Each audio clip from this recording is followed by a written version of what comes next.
All right, everyone, we are officially in the new year, so I think that it's time for us to do a little breakdown of how the U.S. men's national team players have done in their club seasons for the first half of the year.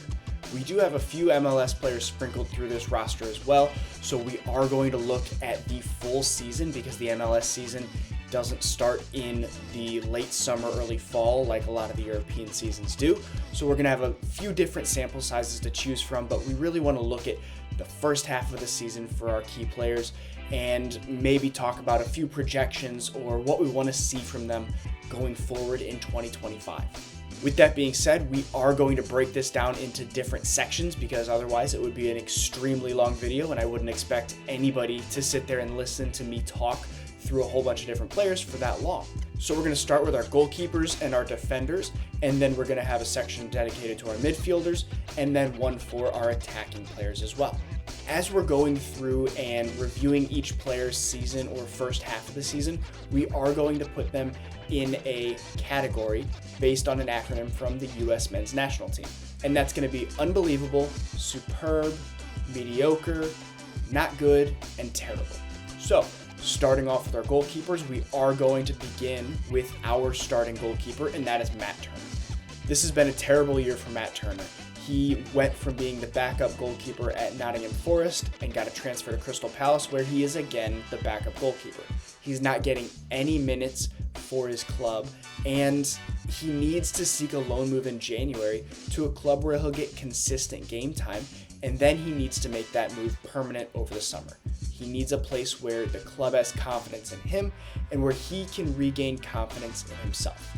We've seen it in the past where Matt Turner is consistently a good shot stopper, but his decision making and his play with his feet considerably goes down when he is not getting consistent game time. We can't have our starting goalie sitting on the bench for his club. So with all that being said, I can only give Matt Turner a T for terrible. Up next, we have the player that seems to be emerging as our second choice goalkeeper, and that is Patrick Schulte. He is the first player on our list that is coming out of the MLS, so we are looking at the entire sample size of the 2024 season for him.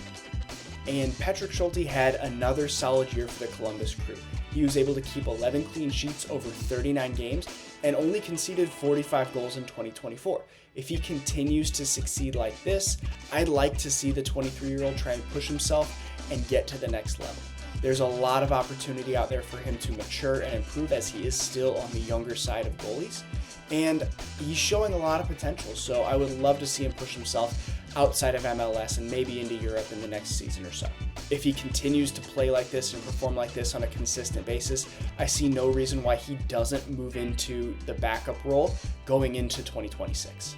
So looking at Patrick Schulte's season overall, I am going to give him an S. I think he outperformed expectations and he is on the right path. Third on our list of goalkeepers is Zach Steffen, and he has been around for a long time. He's been in the fold, he's been out of the fold, and he even had the 2022 World Cup basically ripped from his fingers before going. We all expected him to be on that roster, and Greg Berhalter made the decision to take him off and boost Matt Turner's confidence there, as those two were consistently battling it out for the starting position throughout qualifying. Zach Steffen has sort of made his way back into the fold, gotten into the conversation a little bit now that Mauricio Pochettino has taken over, and Zach Steffen had some highlights and some lowlights throughout this season.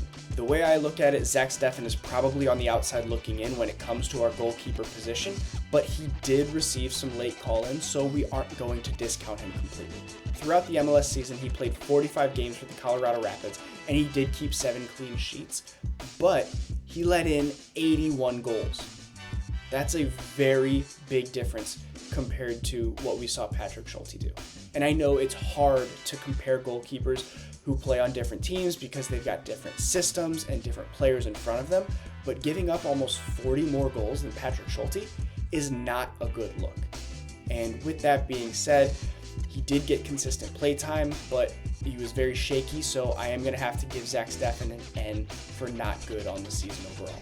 The fourth goalkeeper on our list is Ethan Horvath, and his season is just about as bad as Matt Turner's. While he came into the season as the starting goalie for his club at Cardiff City, he lost that position after just 4 matches where he gave up 10 goals.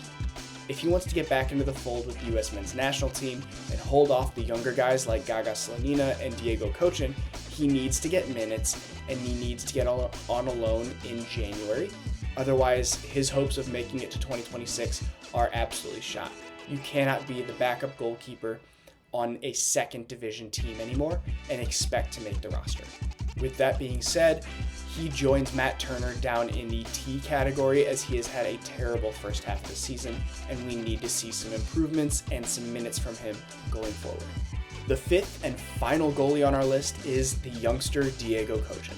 The promising young goalkeeper continues to impress in the Barcelona system, but hasn't broken through to the first team.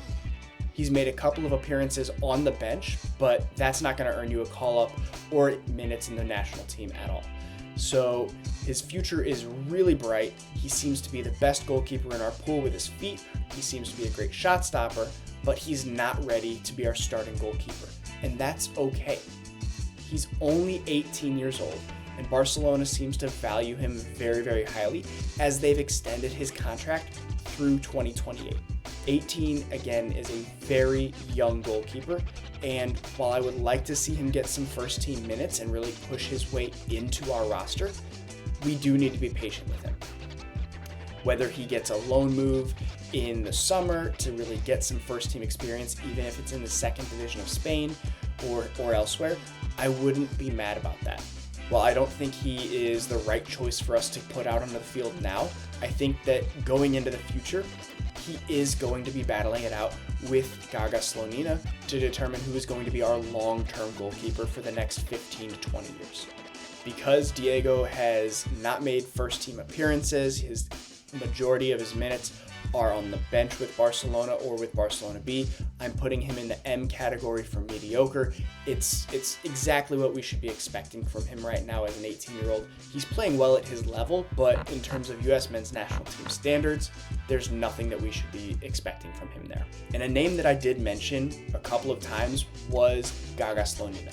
We aren't going to be covering him right now because he's actually playing in the 3rd division in England, and he's having some good moments, having some bad moments. Like Cochin, the potential's there, but Gaga hasn't been called into the last couple of camps, and Cochin is, so we've prioritized his documentation going forward.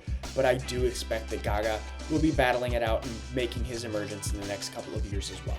Moving on to our defenders, we're going to start with our center backs, and the first one on our list is Cameron Carter-Vickers. CCV is one of the best center backs in the Scottish Premiership, and it's been that way for a couple of years now. While he has not been able to join the U.S. men's national team camps due to nagging toe injuries, he's getting plenty of minutes with his club. CCV has played in 13 matches in the Scottish Premiership, starting 12 of those, and he's racked up over 1,000 minutes in the first half of the season. Not to mention his time in the Champions League is adding into that. He's looking like he's really, really ready to make a move to a club in a top 5 league. And if he doesn't, I fear that he's going to plateau and stop improving, and his abilities and ability to get on the field with the national team are going to stall out. He needs to push himself against better competition on a weekly basis. Yes, he's performing well in the Champions League, but he's also getting run at and run over in the Champions League. His team is not competing, and he needs to get more experience at that level of play, and you can only get that in a top 5 league. So, a move to the Bundesliga, the Premier League, League One, La Liga, anything like that, he needs to make that move to get consistent competitive minutes instead of just dominating everybody with Celtic. While I really encourage that move, I can't deny the ability that he's playing with and the level he's playing at. So Cameron Carter-Vickers is going into our S category. Next on our list is Chris Richards, and Chris has had a very inconsistent season so far with only 706 minutes across 10 matches in all competitions with Crystal Palace. That is not near enough for someone who we believe should be in our starting center back pairing moving forward. He needs to force his way back into that spot and lock it down because his inconsistent play and his inconsistent health are leaving too many openings for other players, and he's not going to earn the trust of Mauricio Pochettino by only being in his club matches every so often. He needs to be playing week in and week out, and he has that ability. We've seen him be very strong and very comfortable on the ball in the Premier League. There's no reason he can't bring that to the US men's national team. He just needs to be on the field consistent. And I've mentioned that in our previous video where I highlighted that he needs to battle his way in and continue to fight for his minutes. I think this relegation battle for him will be very important, or near relegation battle. He is 6 points clear. His club is 6 points clear. However, the pressure's not off, and I think that this kind of environment is going to be very, very good for him going forward. With that being said, it's not the start to the season that we had all wanted, but it's not absolutely horrible either, so I'm putting him in the N category for not good. The third center back that we're going to look at is Cameron Carter-Vickers' partner with Celtic, and that is Austin Trusty. Austin Trusty has had a little bit of an awkward season as well. He had a late transfer from his club in the second division in England to Celtic over the summer, and he is paired up with Cameron Carter-Vickers, which is great. If we have to rely on a pairing, I would like to see a pairing that has chemistry, and what better way to do that than build that at the club level week in and week out. However, there is a lot of competition for Austin Trusty at Celtic. Cameron Carter-Vickers is not the only center back there, and Trusty has played, and when he's played well, but when he doesn't play, he's riding the bench for 90 minutes. He's only played 9 matches in the Scottish Premiership, but he started all 9. So when he's healthy, he's not always getting game time. But when he's available and when he's playing well. He currently finds himself in a rotational spot amongst Celtic's center backs, and so far it's working out all right. I think it's not the ideal move for him because of the potential lack of playtime, and he's not a locked-in starter yet, but I am a fan of the fight, right? I am a fan of the fact that he needs to earn every single minute.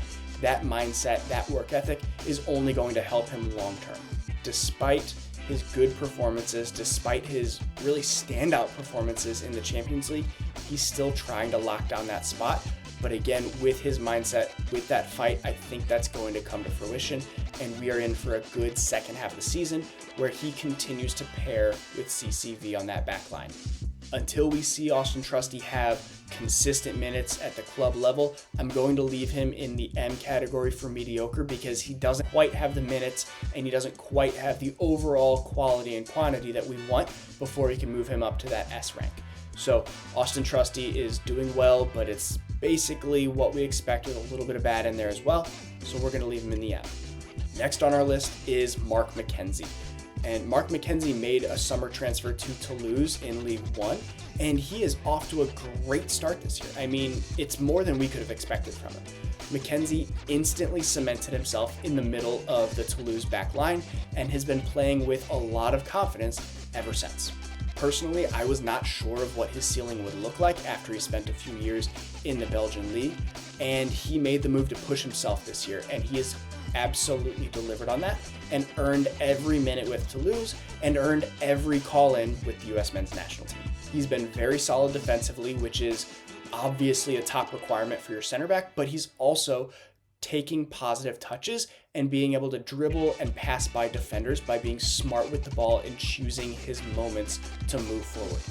He's creating space and playing well with the ball at his feet, and that's something that we really need, knowing that Tim Ream is aging out. He's looked comfortable in all 13 of his starts with his new club, and he's earned every single one of his 1,145 minutes. Mark McKenzie, I'm actually going to put him in the S category as well, because I did not expect him to adjust this well. I didn't expect him to be a consistent starter right off the bat.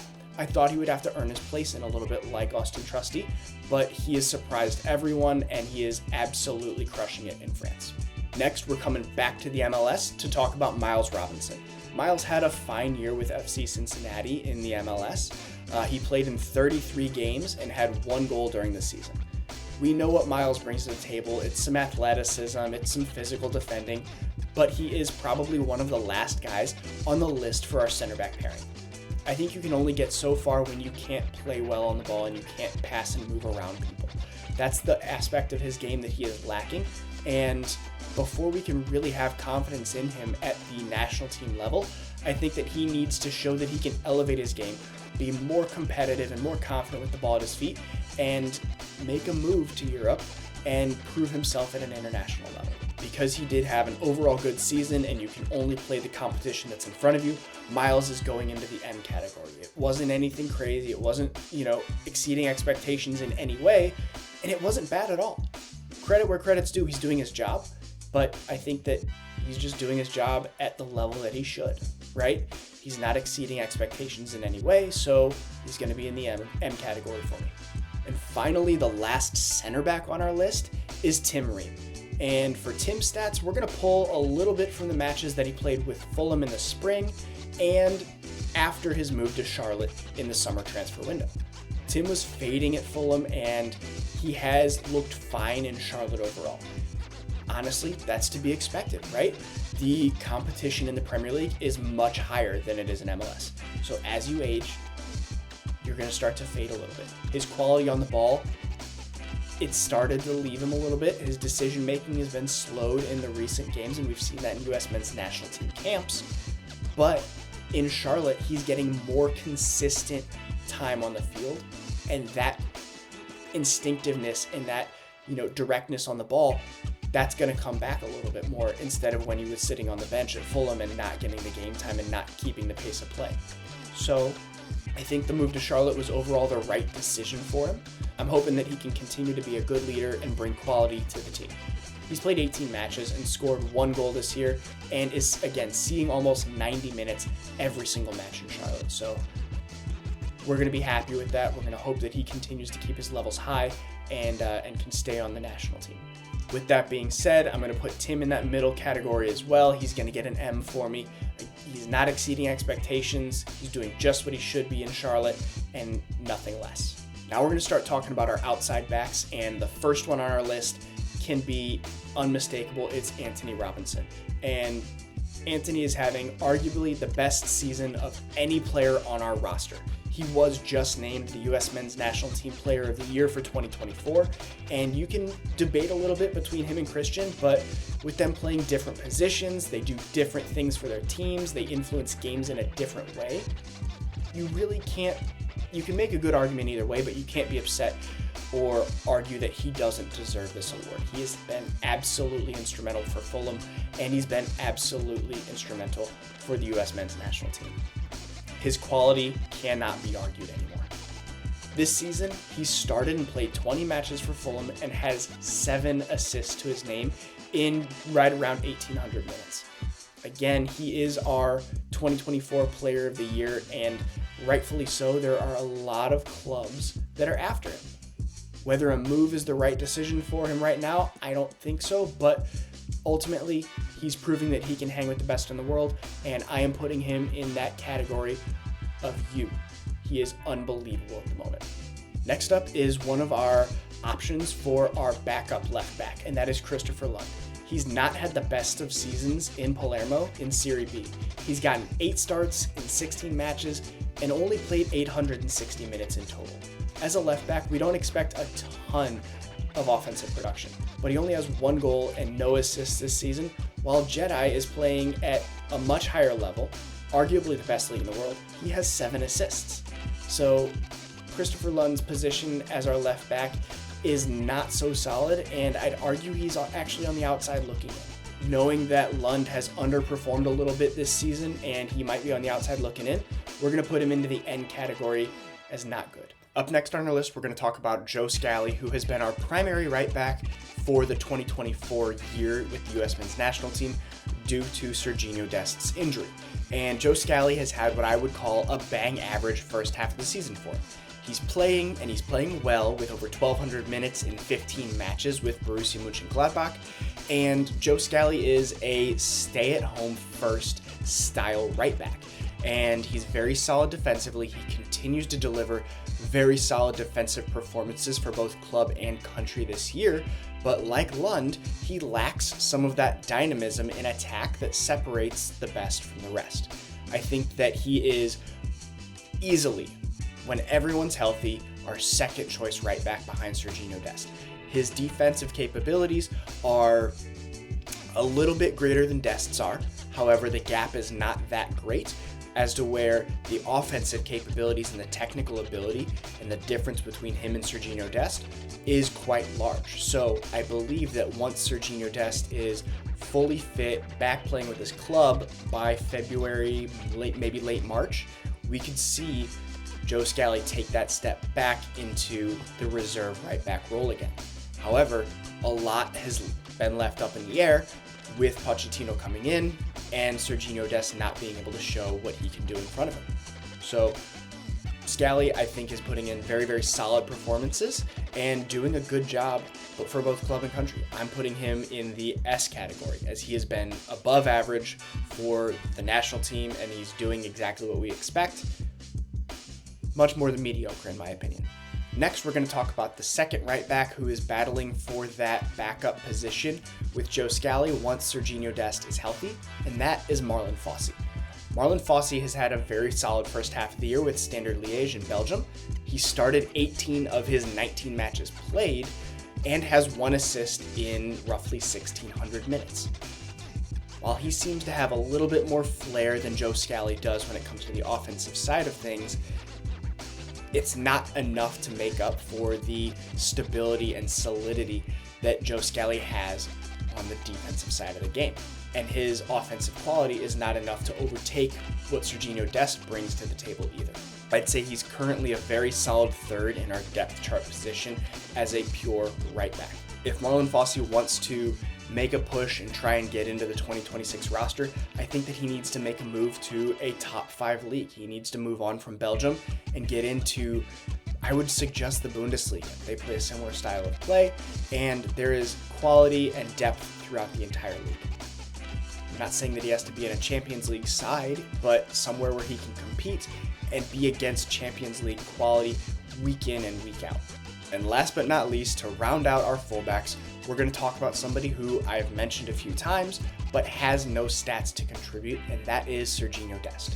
As I mentioned, Dest went out with an ACL injury in spring of 2024, so he has not been able to play any minutes as he's currently rehabbing his ACL and hopefully going to be back in late January, early February.